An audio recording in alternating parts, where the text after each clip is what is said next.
Un enfant sur 10 en France serait victime de harcèlement dans son établissement scolaire, surtout à la fin du primaire et au collège.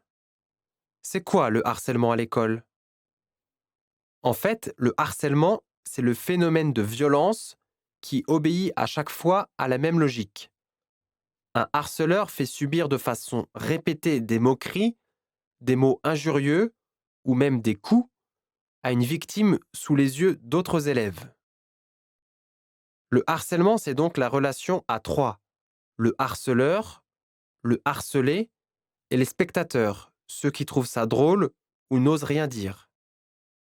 La victime est ciblée parce qu'elle paraît différente. L'enfant est attaqué pour son physique, ses résultats scolaires, ses origines. Dans la moitié des cas, le harcèlement se prolonge aussi sur les réseaux sociaux. Le harcelé n'est jamais tranquille. S'il va à l'école la peur au ventre, il rentre chez lui dans l'angoisse de ce qu'il pourra lire à son sujet sur Internet. L'élève harcelé est en grande souffrance. On le reconnaît parce qu'il change de comportement.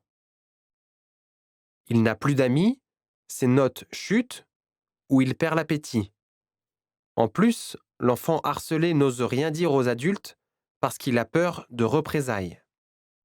Les éducateurs et les enseignants savent repérer ces signes, car on sait aujourd'hui que le harcèlement peut avoir de graves conséquences sur la santé de l'enfant harcelé. Une grande campagne d'information a été lancée car la première façon de combattre Une grande campagne d'information a été lancée car la première façon de combattre le harcèlement, c'est déjà d'en parler. Le 23 septembre est célébrée en France, depuis 2008, la journée nationale du refus de l'échec scolaire. La notion d'échec scolaire a plusieurs définitions.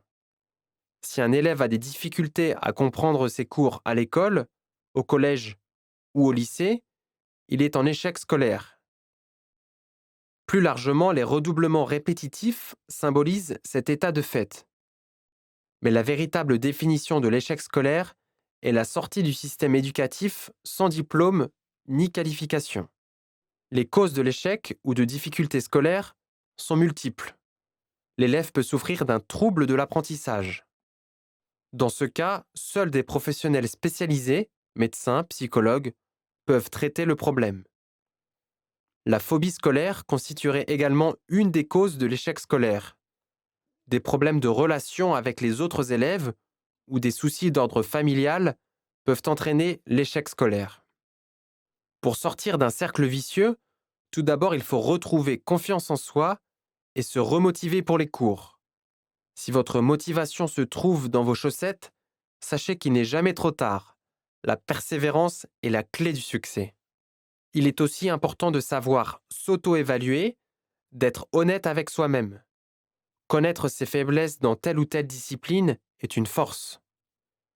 Enfin, pour se remettre sur les rails de la réussite scolaire, il faut apprendre à s'organiser. À l'aide de planning, alarmes, post-it, les bonnes habitudes d'études sont nécessaires.